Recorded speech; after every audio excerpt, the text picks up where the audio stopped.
آج میں انشاءاللہ آپ لوگوں کے ساتھ خوشگوار زندگی کے کچھ اصول اس موضوع پر بات کروں گی.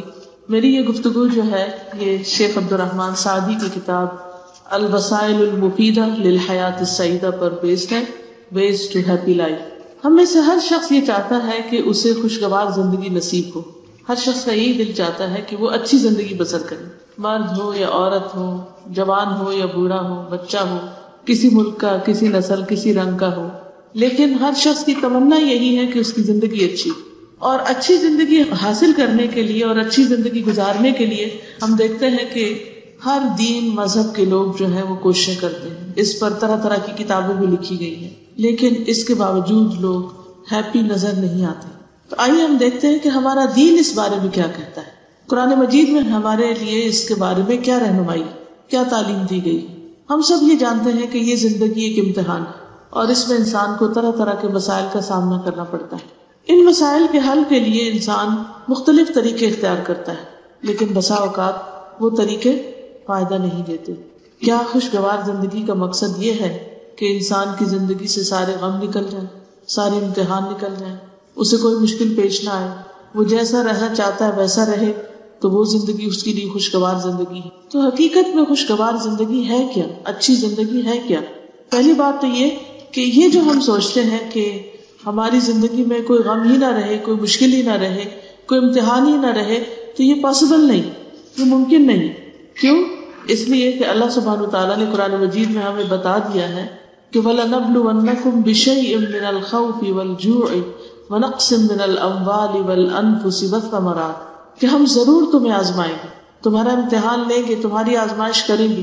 اور اس لیے بھی کہ الذی خلق الموت والحیات لیبلوکم ایکم احسن عملا، کہ اس نے زندگی اور موت بنائی اس لیے تاکہ وہ تمہارا امتحان لے کر دیکھے، تمہیں آزما کر دیکھے کہ تم میں اچھے کام کرتا کون ہے. تو امتحان تو ہوگا، آزمائش تو آئے گی. تو پھر اللہ تعالیٰ بھی بتا رہے ہیں کہ ضرور آزمائش کروں گا، اور اللہ تعالیٰ نے دوسری جگہ پر یہ بھی ہمیں بتا دیا کہ زندگی کا مقصد ہی انسان کو مختلف امتحانوں سے گزارنا ہے. اور دوسری طرف ہم دیکھتے ہیں کہ اللہ تعالیٰ یہ بھی ہمیں بتاتے ہیں کہ من عمل صالحا من ذکر او انثى وهو مؤمن فلنحيينه حیاتا طیبہ ولنجزینہم اجرہم باحسن ما كانوا يعملون، کہ جو کوئی نیک عمل کرے گا، خواہ مرد ہو یا عورت ہو، بس وہ مومن ہو، تو ہم اسے ضرور اچھی زندگی بسر کروائیں گے. تو اس کا مطلب یہ ہے کہ اچھی زندگی بھی ہے. تو ایک طرف امتحان ہے اور ایک طرف اچھی زندگی کی بشارت دی جا رہی ہے، اور بہترین اجر اور بہترین صلے اور بہترین انعام کی بشارت دی جا رہی ہے. تو یہ دو چیزیں اکٹھی کیسے ہو سکتی، ان کو کیسے اکٹھا کیا جائے؟ تو بات یہ ہے کہ اچھی زندگی کا یہ مطلب نہیں کہ امتحان ختم ہوں گے. امتحان تو ہوں گے. اللہ تعالیٰ نے جیسے فرمایا وَلَنَبْلُوَنَّكُمْ بِشَيْءٍ مِّنَ الْخَوْفِ، خوف ہوگا، وَالْجُوعِ بھوک ہوگی، وَنَقْصٍ مِّنَ الْأَمْوَالِ مال کم ہوں گے، وَالْأَنفُسِ جانیں کم ہوں گی، وَالثَّمَرَاتِ پھلوں کی رزق کی کمی ہوگی. یہ سب کچھ تو ہوگا، لیکن ان سب چیزوں کی کمی کے باوجود خوش رہنا آنا چاہیے. یہ ہے اصل ایمان، یہ ہے اصل خوشگوار زندگی. اور یہ نصیب نہیں ہوتی مگر اس کو جس کے اندر ایمان ہو، جس کے اندر نیک کاموں کی طلب ہو، کوشش اور ہمت ہو، اور وہ نیک کام کرتا رہے. تو یہ چیزیں انسان کو سکون عطا کرتی. یعنی اگر کسی شخص کے اندر ایمان ہے، تقویٰ ہے، اللہ کا ڈر ہے، تو پھر کیا ہوگا؟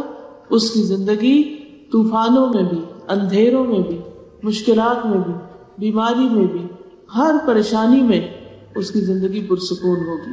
تو سکون کا تعلق اگرچہ بیرونی ماحول سے ہوتا ہے، لیکن جب تک سکون اپنے دل کے اندر نہیں ہوتا، جب تک اطمینان اور چین انسان کے اپنے اندر نہیں ہوتا، اس وقت تک انسان کہیں بھی سکون نہیں پا سکتا. اگر سکون صرف باہر ہوتا تو آپ دیکھیے کہ جو لوگ بڑے بڑے محلات میں رہتے ہیں، دنیا کی ہر نعمت انہیں میسر ہے، پھر تو وہ سب سے زیادہ پرسکون ہوتے ہیں. جن کو دنیا میں سب سے زیادہ نیم اور فیم ملا، بڑے بڑے سیلیبریٹیز، بڑے بڑے فلم سٹارز اور بڑے بڑے مختلف فیلڈ سے تعلق رکھنے والے لوگ، جن کی قابلیت اور جن کی شہرت کا لوہا دنیا مانتی، پھر تو چاہیے تھا کہ وہ سب سے کامیاب لوگ ہوتے اور سب سے خوشحال لوگ ہوتے. لیکن اگر آپ انٹرنیٹ پر سرچ کریں، گوگل پہ جائیں اور دیکھیں کہ سب سے زیادہ خودکشی کن لوگوں نے کی، تو وہ آپ دیکھیں گے کہ غریب لوگوں نے نہیں کی، وہ بیمار لوگوں نے نہیں کی، وہ دنیاوی مشکلات میں پڑے ہوئے لوگوں نے نہیں کی کہ جن کو دنیا پوری طرح ملی نہیں تھی. سب سے زیادہ خودکشی کرنے والے لوگ وہ ہیں کہ جنہیں دنیا زیادہ مل گئی، جنہیں زیادہ شہرت مل گئی، زیادہ عزت مل گئی، زیادہ بڑا نام مل گیا، اور انہوں نے دنیا کی ہر نعمت دیکھ لی، لیکن اس کے باوجود، ہر چیز پانے کے باوجود، جب انہیں خوشی نہیں ملی تو انہوں نے اپنے آپ کو ختم کر دیا.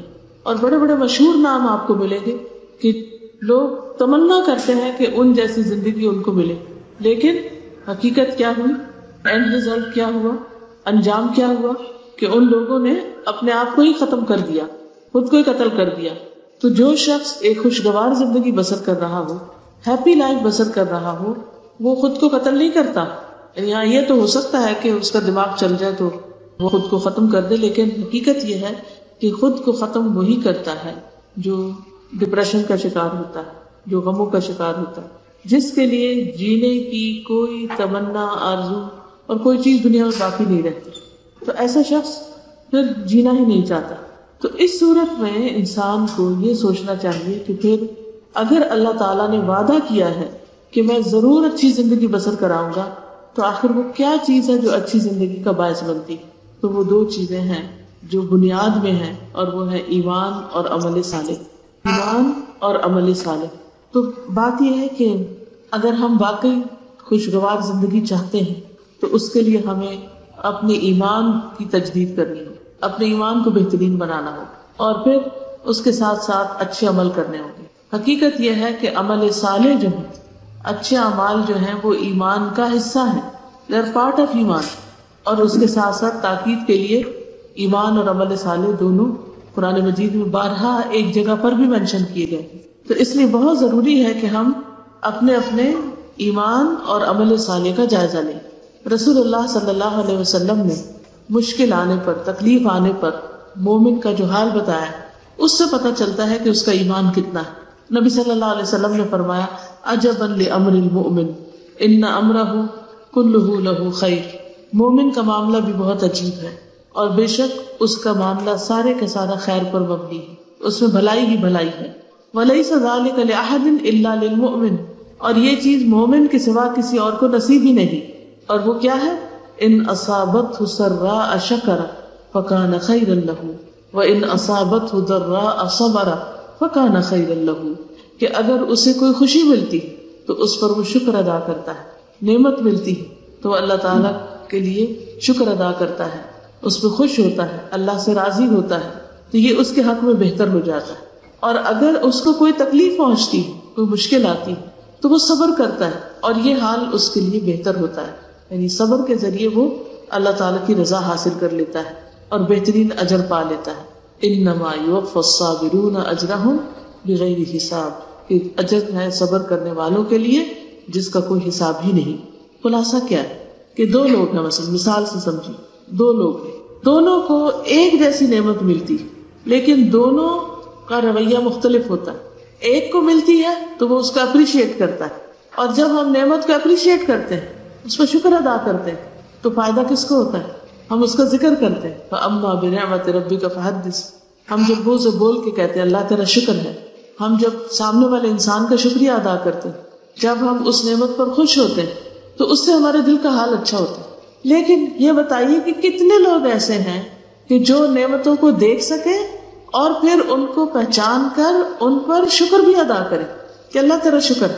تو یہاں یہ بتایا گیا کہ مومن کو ہر وقت پریشانی نہیں رہتی، صرف ایمان کی نشانی پریشانی نہیں ہے، مومن کو خوشی بھی نصیب ہوتی ہے، لیکن مومن خوشی پا کر خوش ہونا جانتا ہے، جبکہ دوسرے لوگ خوشی پا کر خوش ہونے کا طریقہ نہیں جانتے. اگر کوئی شخص شکر کی عادت رکھتا ہے تو یہ اس کی خوشگوار زندگی کی علامت ہے کہ وہ ایک خوش باز شخص ہے. کیونکہ شکر کا اپوزٹ کیا ہے؟ ناشکری. اچھا جب ناشکری ہوتی ہے تو پھر کیا ہوتا ہے؟ سب سے پہلے تو انسان کمپلینٹ کرتا ہے کہ یہ کیا. مثلا آپ کو کسی نے پانی پیش کیا تو آپ اس پہ شکریہ ادا نہیں کر رہے. کیوں نہیں کر رہے؟ کیونکہ جس گلاس میں اس نے آپ کو دیا وہ آپ کو پسند نہیں آیا. حالانکہ گلاس کوئی بھی ہو، جو پانی اس کے اندر ہے، آپ کو شکریہ تو اس پر ادا کرنا چاہیے کہ وہ آپ کی پیاس بجھانے والا ہے. تو دو طرح کے مائنڈ ہوتے ہیں، ایک اس نعمت پر نظر رکھتے ہیں جو ان کو ملی ہے، آس پاس کی چیزوں کو بلا دیتے ہیں، اور کچھ لوگوں کا حال کیا ہوتا ہے کہ اس نعمت کو تو بھول جاتے اور جو اس کے ساتھ پھول کے ساتھ کانٹے ہیں ان کا ذکر بہت کرتے ہیں. نتیجہ کیا ہوتا ہے؟ وہ روتے ہی رہتے ہیں، وہ خوشگوار زندگی بسر کر ہی نہیں سکتے، وہ خوش ہو ہی نہیں سکتے، ان کو خوش ہونا آتا ہی نہیں، تو خوشگوار زندگی کہاں سے ہو؟ تو جو شخص شکر ادا نہیں کرتا وہ خوشگوار زندگی بسر نہیں کر سکتا. اس کے برعکس وہ شخص جو شکر ادا کرتا ہے وہ ہر دم خوش رہتا ہے، کیونکہ اس کے اندر ایک سینس آف اچیومنٹ ہوتی ہے کہ میں نے کچھ پایا ہے، اور پانے کا احساس جو ہوتا ہے وہ آپ کو خوش کر دیتا ہے کہ مجھے یہ چیز ملی.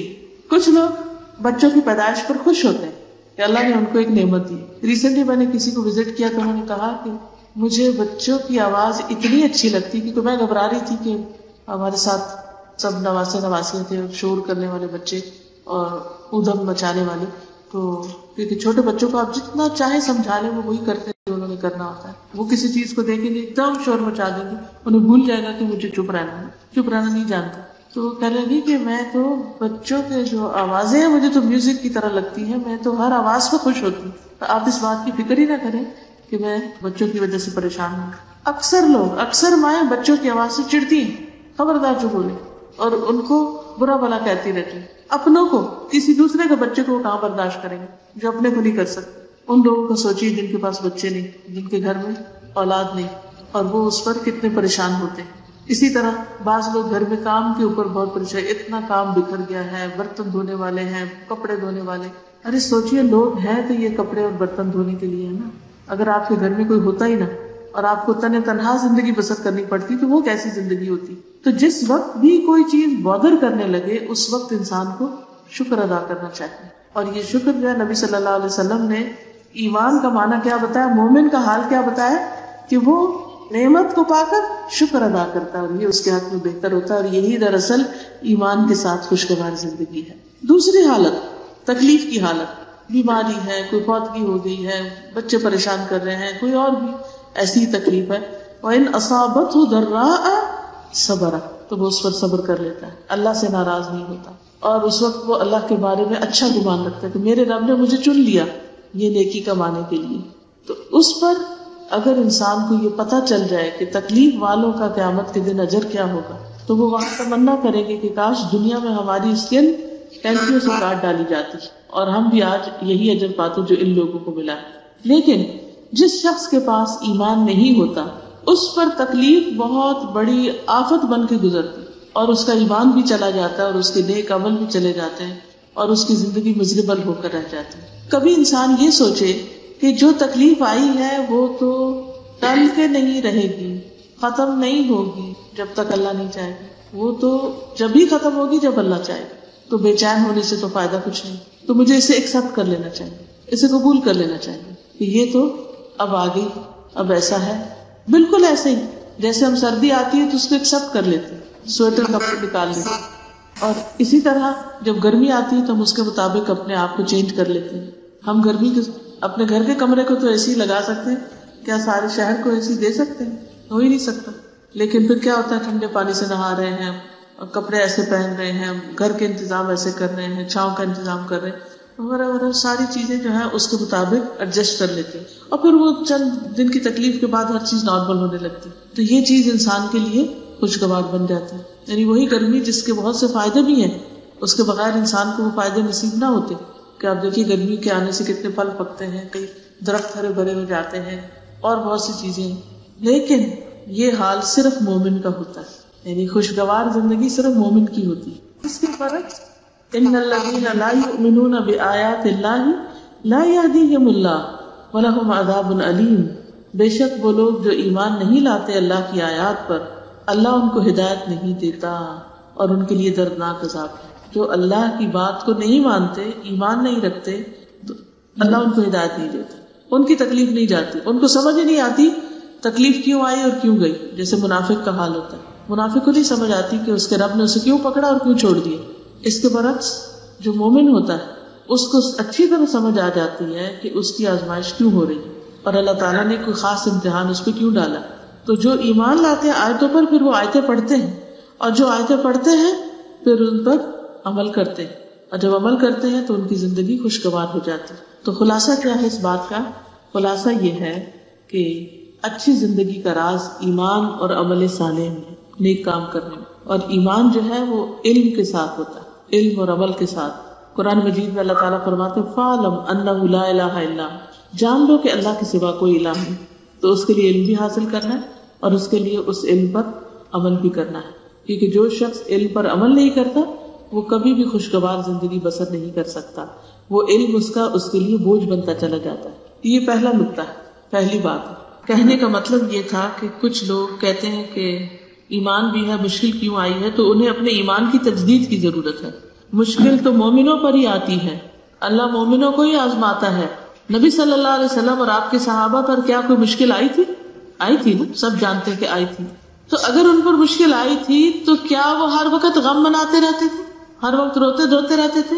وہ کتنے پرسکون لوگ تھے. کیوں؟ کیونکہ ان کا ایمان تھا. جنگ احد کے بعد فوراً ایک اور جنگ کے لیے بلا لیا گیا، تو کس طرح وہ خوشی خوشی سب نکلے. تو اسی طرح ذاتی زندگی میں بھی اور معاشی زندگی میں بھی بڑے بڑے حادثے پیش آئے. ہجرت کی تو سارے گھر بار کاروبار پورے چھوڑ دیے. کیا وہ مدینہ آ کے تو انہوں نے صفیں بچھا لی اور سارا وقت روتے رہتے تھے اور پریشان رہتے تھے، ڈپریشن میں رہتے تھے؟ نہیں، ان کو مکہ یاد ضرور آتا تھا، ان کا دل ابھی نہیں لگتا تھا شروع میں، لیکن نبی صلی اللہ علیہ وسلم نے سب کے لیے دعا کی اور سب کے دل لگ گئے. اور یہاں تک لگے کہ جب آپ حجۃ الوداع کرتے ہیں تو بس صرف اتنے دن مکہ میں ٹھہرتے ہیں جتنے دن حج ہوتا ہے، فوراً واپس آتے ہیں. کوئی بھی پھر مدینہ سے جا کر واپس مکہ میں نہیں رہا، حالانکہ وہ ان کا گھر تھا، ان کی ہوم لینڈ تھی، لیکن اللہ نے مدینہ ان کے لیے بہت زیادہ محبوب کر دیا. تو یہ سب نعمتیں ایمان کے ساتھ ملتی. دوسری چیز الاحسان الی الخلق بالقول والفعل، مخلوق کے ساتھ احسان قول اور فعل کے ساتھ. اگر کوئی شخص یہ چاہتا ہے کہ اس کی زندگی خوشگوار ہو تو اس کو کیا کرنا چاہیے؟ لوگوں کے ساتھ اچھی طرح پیش آنا چاہیے. جیسے قرآن مجید میں آتا ہے قولوا للناس حسنا، لوگوں کے ساتھ اچھی طرح بات کرو. جب آپ کسی سے اچھے سے بات کریں گے تو آپ کے اندر ایک خوشی آئے گی، اور اگر آپ غلط طریقے سے بات کریں گے تو آپ کے دل کے اندر خود تکلیف پیدا ہوگی. آپ کے دل کے اندر ایک ملال آئے گا، ایک گلٹ سی آئے گی. بعض اوقات ہم غصے میں آ کے دوسرے کو برا بھلا کہہ دیتے ہیں، لیکن اس کے بعد حال کیا ہوتا ہے؟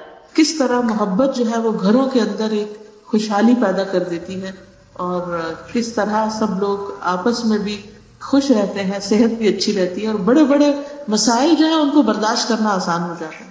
اور جب ایک دوسرے کے ساتھ موافقت نہیں ہوتی، محبت نہیں ہوتی، یا ایک دوسرے سے اچھی طرح انسان بات نہیں کرتا، تو زندگی خوشگوار ہو ہی نہیں سکتی. اس کے لیے دوسرے کا انتظار مت کیجیے. آپ دوسرے کو کہیے آئی لو یو، آپ کہیے، چاہے وہ آپ کو نہ کہے. اپنے بچوں کو بتائیے، کیونکہ ہم بچوں کیوں نہیں بتاتے؟ روگ ختم ہو جائے گا ہمارا. اب نتیجہ کیا ہوتا ہے؟ ساری زندگی بچے ترستے ہیں، وہ سمجھتے ہیں ہمارے ماں باپ ہم سے کوئی محبت نہیں کرتے، آپ تو ہم سے پیار ہی نہیں کرتے. یہ شکایت ہونی نہیں چاہیے بچوں کو. اپنے ماں باپ سے کہیے، اپنے ہسبینڈ سے کہیے، اپنے دوستوں سے کہیے. تو آپ دیکھیے کہ ایک چھوٹا سا ہی کہنا کہ I love you for the sake of اللہ آپ کا مقام کتنا اس دوسرے شخص کے دل میں بڑھا دے گا. اور ویسے بھی عام روزمرہ زندگی میں بھی کسی کو کوئی کام کہنا ہو، کچھ بتانا ہو، کچھ لینا ہو، کچھ دینا ہو، تو نرمی سے بات کیجیے. نرمی سے بات جو ہے وہ بہت سے مسائل کو حل کر دیتی ہے. دوسرا، ایکشن میں بھی احسان.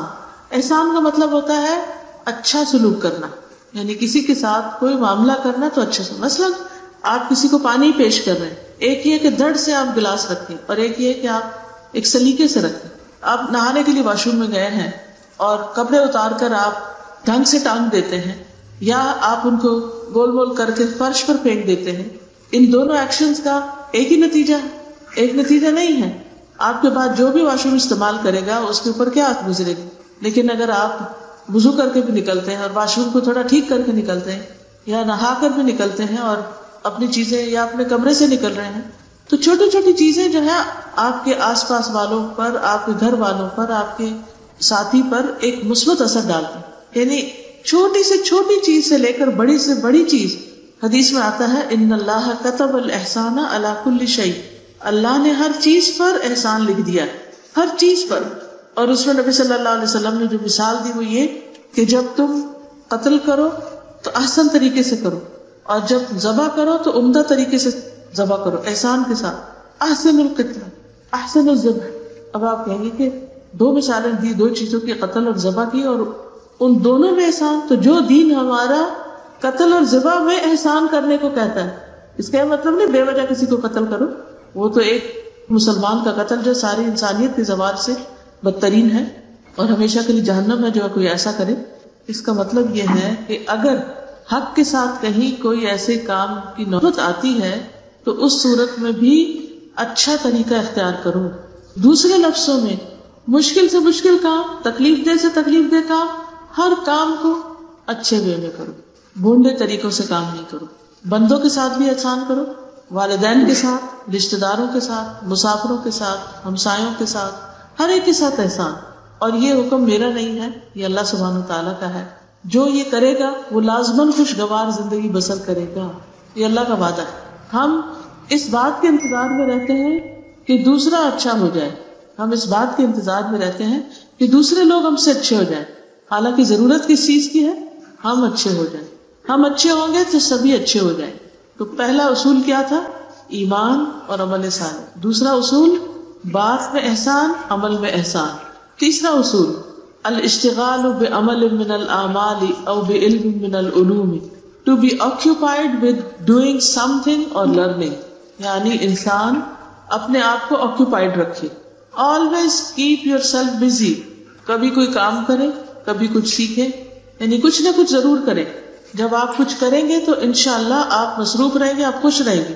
سب سے زیادہ بور، پریشان، غمگین، فرسٹریٹڈ وہ لوگ ہوتے ہیں جن کے پاس کرنے کا کچھ کام نہیں ہوتا، اور وہ خود بھی پریشان ہوتے ہیں اور دوسروں کو بھی پریشان کرتے ہیں. میرے والد ہمیشہ کہتے تھے کہ جنوں کو قابو کرو. مطلب ان کا یہ تھا کہ جو بچوں کو کسی کام لگاؤ، ورنہ بچے شرارتیں کریں گے، بدتمیزی کریں گے، کچھ نہ کچھ غلط کریں گے. تو اسی لیے آج کے جدید دور میں بچوں کی تربیت کے لیے بہت اہم اصول کیا ہے؟ ان کو ایکٹیویٹیز میں مصروف رکھو. اور ایجوکیشن بھی کیسی ہو؟ صرف کتابیں پڑھنے اور رٹنے کی نہیں، activity based, hands on activities. ایسا مصروف رکھو کہ کچھ سیکھتے بھی چلے جائیں اور اس کے علاوہ کوئی غلط کام نہ کرے، پریشان نہ کرے. کیونکہ بچوں میں بھی بہت انرجی ہوتی ہے اور جب ان کے پاس کرنے کا کام نہیں ہوتا تو پھر پریشانی کا باعث بنتے. یوتھ میں بھی بہت انرجی ہوتی ہے، لیکن ہمارے ینگسٹر کے پاس جب کوئی کام نہیں ہوتا تو پھر وہ کیا کرتے ہیں؟ سارا دن سوتے ہیں، یا وہ لیپ ٹاپ کے ساتھ گلوڈ رہتے ہیں، یا پھر وہ ایسے کاموں میں مصروف ہو جاتے ہیں کہ جو فائدے کے نہیں ہوتے، یا ماں باپ پہ چلاتے ہیں، بہن بھائیوں کے ساتھ. لیکن جو بچے اپنی پڑھائی میں، اپنے کاموں میں، کسی بزنس میں، کام کاروبار میں مصروف ہوتے ہیں، ان کا مزاج نسبتاً فرق ہوتا ہے بیکار لوگوں سے. تو الاشتغال بعمل من الاعمال او بعلم من العلوم، یا کچھ سیکھو یا کچھ سکھاؤ، یا کچھ کرو یا کچھ کسی کو کرواؤ، کسی کی مدد کرو. اسی لیے وہ حدیث میں آتا ہے خیرکم من تعلم القرآن وعلمہ، تم میں بہترین ہے وہ لوگ جو کیا کریں؟ قرآن سیکھیں یا سکھائیں. یعنی یا خود پڑھتے رہو یا پڑھاتے رہو. مثلاً اگر اس کا ناظرہ ٹھیک نہیں، تجوید ٹھیک نہیں، تو سیکھنا شروع کر دو. اگر ناظرہ تجوید بہت اچھا ہے تو حفظ کرنا شروع کر دو. اگر حفظ کیا ہوا ہے تو اس کو پکا کرنا شروع کر دو، اس کی دہرائی کرتے رہو. اگر سمجھ کے نہیں پڑھا تو سمجھ کے پڑھنے کی کوشش کرو. اگر ایک دفعہ پڑھ لیا تو دوبارہ اس کو پڑھو، کیونکہ بہت سی چیزیں پڑھ کے بھول جاتے ہیں. اور یہ مارک کرو کہ کن کن چیزوں پر ابھی تک عمل نہیں کیا. اور اگر یہ چیزیں آ جائیں تو پھر انسان دوسروں کو بھی سکھانا شروع کرے. تو یا علم یا کام، ٹھیک ہے، کچھ نہ کچھ کرتے رہو. آپ دیکھیں گے کہ ایسے لوگ بہت کم پریشان ہوتے ہیں، بہت کم بد اخلاقی پھر کرتے ہیں، کیونکہ وہ اپنے کام میں اتنے مصروف ہیں کہ انہیں وقت ہی نہیں ہے کہ وہ منفی باتیں سوچیں. Keep your self busy. پھر نمبر 4، آج کی فکر کریں. آج کی فکر کریں، آج کا دن کیسا ہے.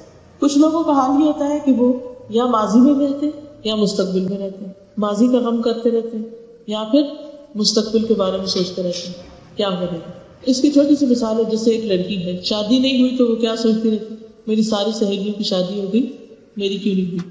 اور اسی فکر میں کئی لوگ ہیں جو اس فکر میں، مائیں بھی اور بچے بھی، سخت غمگین اور رنجیدہ، سارے کام کاج چھوڑ کے ہاتھ پہ ہاتھ رکھ کے اس بات کے انتظار میں بیٹھے ہیں کہ کس دن کوئی رشتہ آئے اور شادی ہے. پھر شادی کی تیاری میں خوب مصروف ہوں، پھر بڑے خوش ہوں.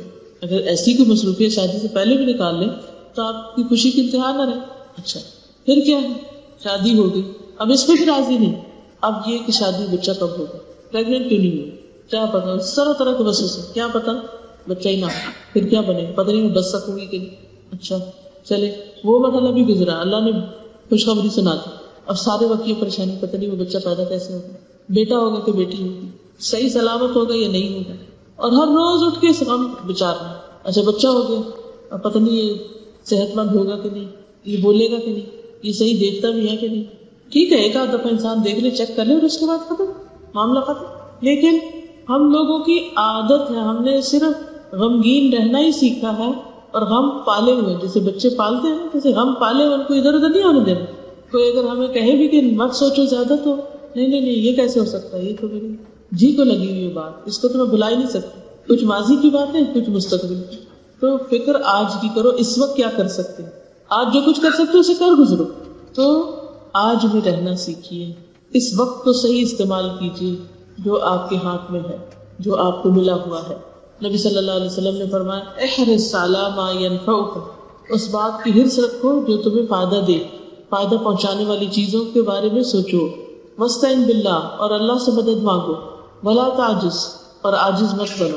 وان اصابک شیء، اور اگر کوئی مصیبت آ جائے تمہیں، فلا تقل، تو مت کہو لو انی فعلت کان کذا وکذا، کاش میں ایسا اور ایسا کرتا تو ایسا اور ایسا ہوتا. ولکن قل قدر اللہ وما شاء فعل، مگر کہو کہ اللہ کی قدر اور جو اللہ نے چاہا وہ کیا.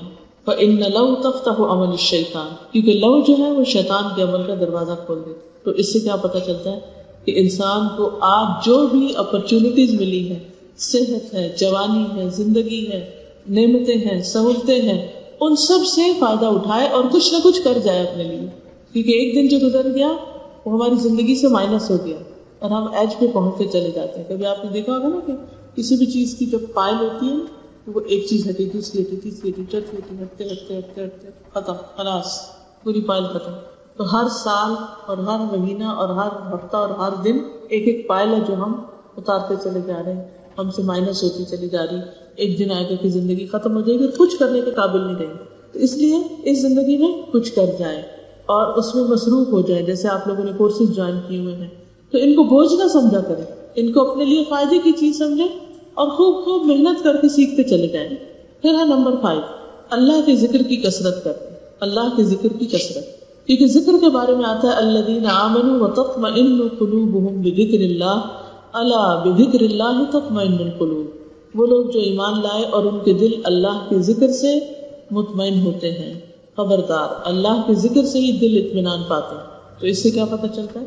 انسان کو اللہ کا ذکر کرتے رہنا چاہیے. آپ کون سا ذکر کرتے ہیں؟ کون سا ذکر؟ کتنے لوگ صبح شام کی دعائیں پڑھتے ہیں؟ صبح شام کے اذکار جو ایاک نستعین میں ہیں کون پڑھتے ہیں؟ سونے جاگنے کے اذکار کون پڑھتا ہے؟ کیونکہ جو شخص صبح شام کے اذکار اور سونے جاگنے کے اذکار پڑھتا ہے وہ ذاکرین اللہ کثیرا والذاکرات میں شمار ہوتا ہے، کہ جو کثرت سے اللہ کا ذکر کرنے والے مرد اور عورتیں. یہ دونوں اپلیکیشن بھی موجود ہیں ٹیلی فون پر. تو پہلے تو کتاب لے کے پڑھنا پڑتی تھی، اب فون آن کر کے انسان اس پر اپنی دعائیں پڑھ سکتے ہیں، کہیں بھی ہو، سفر میں ہو، حضر میں ہو. اور زبانی یاد ہو جائے تو پھر تو آپ واک